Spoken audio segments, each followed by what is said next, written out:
Just really, you gotta be really, really gentle and slow on the throttle. Okay, so that Right to, activates yeah, arm it, disarm it. And it's in stable mode, so it'll try to stay auto level, but because of the wind, you'll have to give it. Right now it's kind of facing into the wind, so you might want to pitch just a little bit forward. And green is front. Yeah. Green is the front. It won't fly with, at idle.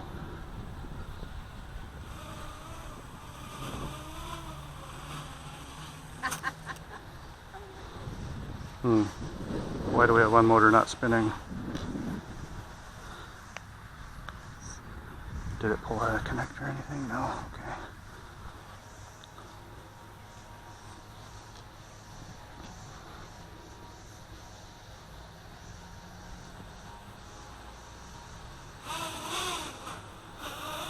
Don't pitch that much forward.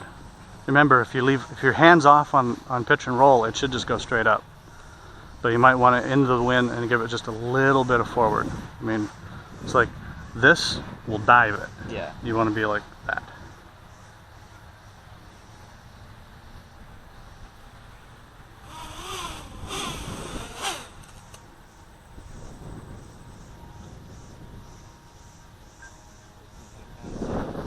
Yeah. A lot more.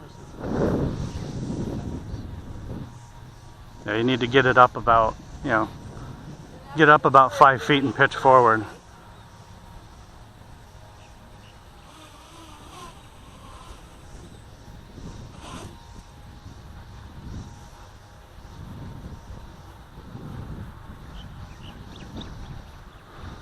I mean,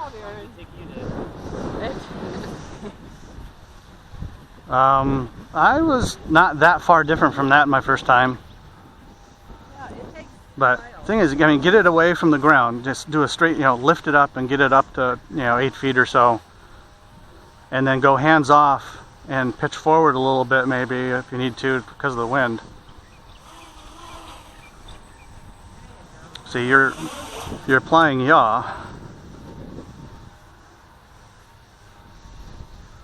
That might be one of the issues is, I mean, with the throttle, you gotta be careful to not be apply yaw when you're using the throttle.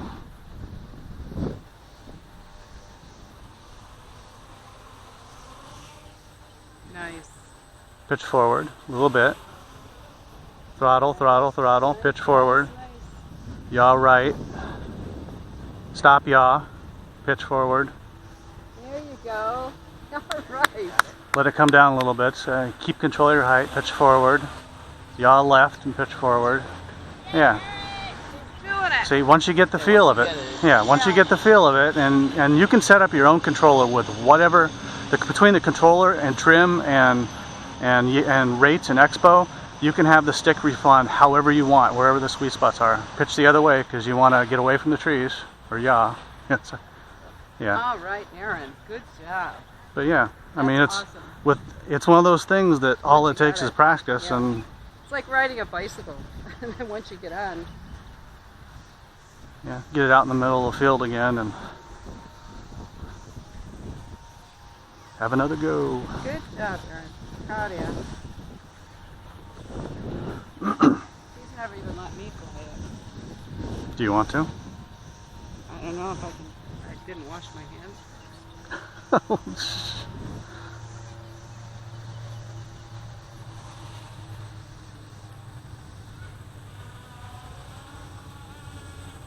Yeah, it's like, and in an emergency, you can always remember if you don't have time to yaw to the direction you want, you can always just roll or pitch backward or whatever you need to get away from something. It's like if you were to yaw left or roll left, it would head off that way.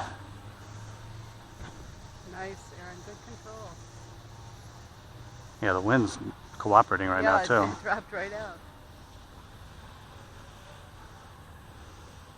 You can do a quick reverse. You can go that way and then pitch back and go that way without even yawing if you want. But I've been trying to stay forward.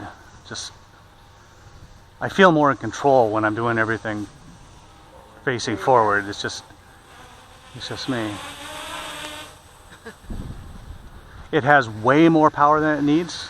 So, I mean, you can punch it and really move, but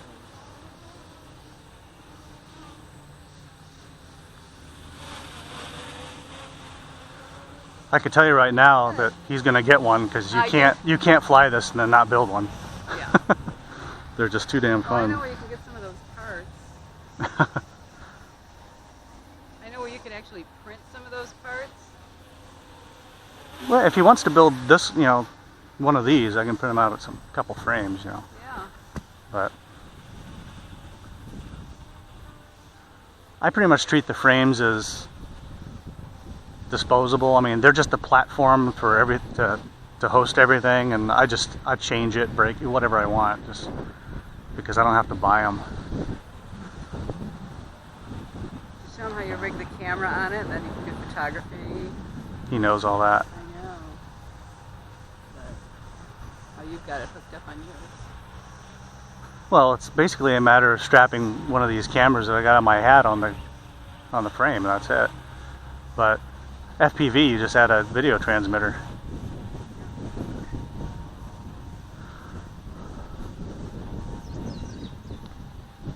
I tell you right now, he's doing better than any of the three guys' first flights that I saw. He's doing awesome. I am so impressed. Good job. Wow, look at that. So far I'm impressed with this particular frame design. It's the only one I haven't broken, but it's so small, and the landing gear are really protected by being strapped around that battery. And the main reason that I did that is it's actually a battery protector, because the battery is soft and, you know, fragile. I don't want to be banging it into the ground, and so I just extended a little bit to make landing gear so I could level it. And I protect the battery, and you can just take off from there. It's upright. You didn't crash hard enough to hurt anything.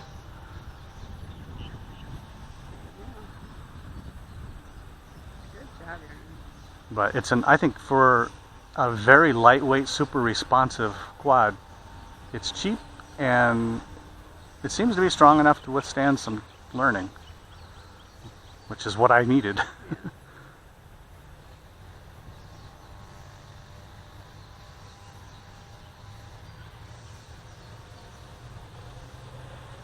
I have a little bit of oscillation in there. It uses PID rates, you know, function to manage the speed. There's two things I'm going to do to optimize it. One is I need to tune the PID to be just fast enough that it doesn't oscillate and still be responsive. And the other is I'm going to flash the speed controllers with open source software that is much more responsive. Because the whole key to this thing is how quickly it can change the rotor speed. And the stock controllers do okay, obviously, but the open source stuff is a big improvement. You watch the tests and it's like very responsive, changes very quickly. Get away from the trees a bit. Gus comes along. Yeah, pitch forward and get out of there. Nice control, Aaron. Mm-hmm. Yeah, he's gotten used to the rate on the sticks. Because when you first try it, they seem really sensitive.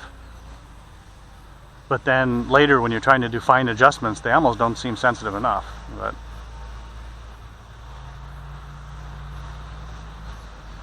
I'm still dialing all that in. To be honest, I've been playing so much with just practicing and changing other things that I haven't really been tuning the rates and sticks as much as I should. Another thing that's really nice about these, you know, the radio software is it lets you have, I think, like 30 or so presets, so you can have entirely different rotors and craft, and all of the presets are saved individually. So I can put this quad down, pick up another quad or a tricopter or something else, and just switch it, and all my trims and everything are set for that. So I don't have to set up my radio every time.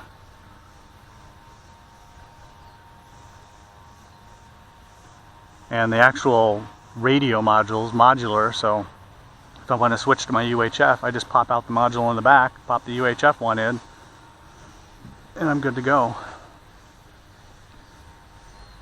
So really what you're looking at is the parts in the air are about $100. and the parts in your hand are probably about $80. You know, it's 50 bucks for a radio and maybe 30 bucks for a good transmitter module. But that's overhead. Once you have the radio and transmitter module and receivers and all that. See, yeah, now you're seeing my landing issues there. Once you have your ground station equipment and all that, you use those for all your quads or all your multi-rotors, and you don't have to buy it anymore.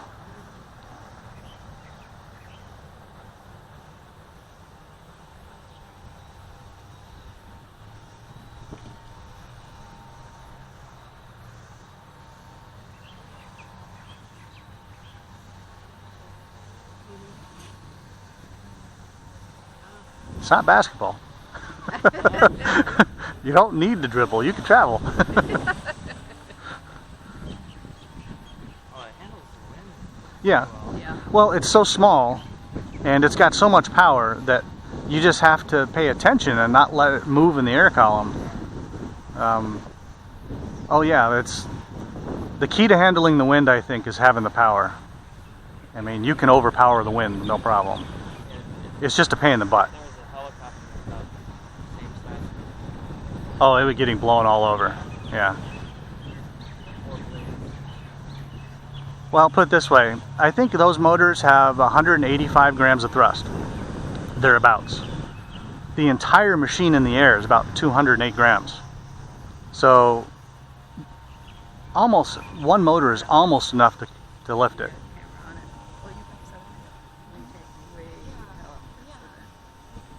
They have a pool on the other side. It's like, oh, I didn't know there was a pool over there. And to be honest, these are about the wimpiest motors I could get for this size. I think any smaller, because this is what I call a mini quad, any smaller doing a micro quad, I think would be difficult outdoors. This one is just big enough that it's difficult indoors.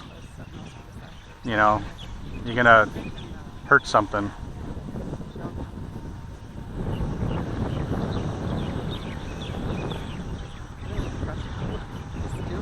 Well, considering he's a pilot and he's flown other RC, It's not a plane though. But he's picked it up. Yeah, well, yeah. He knows the concepts, but still, those are your controls. How you set Right. up for yourself. Yeah, You know? but he's So also be able to pick up on also it. flown a helicopter recently. I haven't, and I hadn't flown one in over 20 years. So, but once he got the feel of it, he's got the instinct for it. So it's like if I were to set up the rates on the stick to use, half of the stick space for just that narrow band, you'd have a lot more control of the rotor speed when it was at hover. And I haven't tuned that. That's all easily tunable. I'm like, didn't wash my hands first. I just haven't. I mean, if you can fly it when it's not super tuned, imagine how sweet it is when it is all really tuned. I also haven't balanced those props, but they seem pretty good. My main reason for balancing props is to keep vibration out of the frame so you get jello out of the video. And I haven't bothered on this because I don't put a camera on this one. This one is just for pure, this kind of flying. Oh, yeah, I say that. And yeah, that instinct of disarming the moment you crash is a good one. I do it regardless, just by reflex, even if I don't need to. This is a smaller motor for the battery, right? No, this is a 1.3. This should last 16 plus minutes. And when you hear that alarm go off, you know what to do. Just get it down safely as quick as you can. I've got two 1300s and two 850s. The 850s will probably give 10 minutes, and this one I think gave me 15, 16. And you see, you're not being real aggressive on the throttle. You could probably cut the battery time on this down by 3 or 4 minutes easily just by being really heavy on the throttle. It's all in how much current it uses. Simple math. Batteries have got so many MA in them, and the motors draw so many watts. But I mean, the amount of power I mean, that's about 500 watts in the air. In a battery that weighs 60 grams. I mean, yeah, I love these batteries. Wow. You've never run this long on one. No, this one is more than 50% more capacity than the one I started with. Jeez. I wasn't sure, but for the weight, it only doesn't even add 20 grams of the weight. So it weighs less than the camera. You take the camera off and you gain a lot of flight time.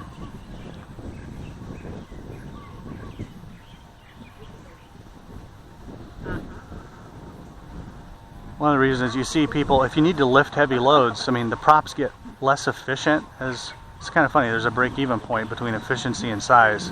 Once you really get much over 10 inches, or 10 to 14 inches, it's better to add more smaller props than use bigger props. And that's why if you see people want to really handle like an SLR camera or something, they'll do a hexcopter or a quadcopter. It's kind of like the idea, similar to the principle, like the Spruce Goose, they built the tires so big they couldn't lift it. Well, instead of using 2 big tires, use a whole bunch of little ones. You get the same surface area with less weight. I'm a little less afraid now that he's bigger.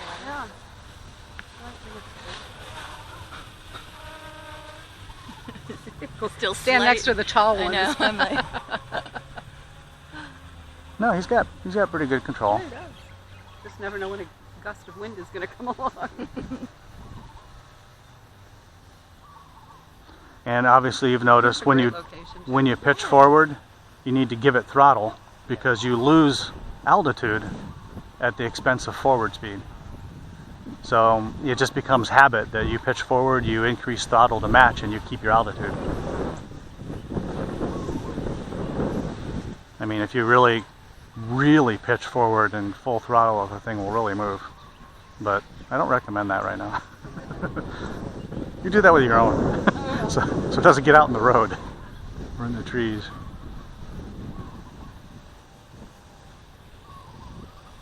Yeah, whenever you see yourself heading, you just yellow throttle, and there it goes.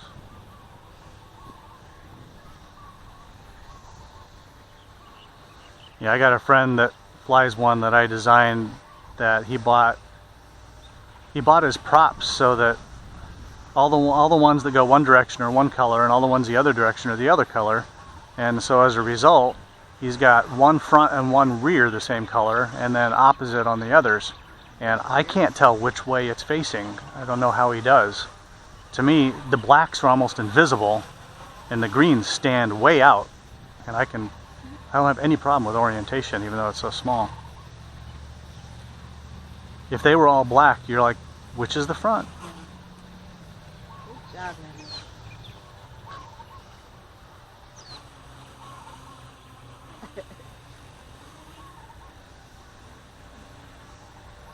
Yep, time to land. Yep, disarm. Let's go. woo! Woo, let's fly.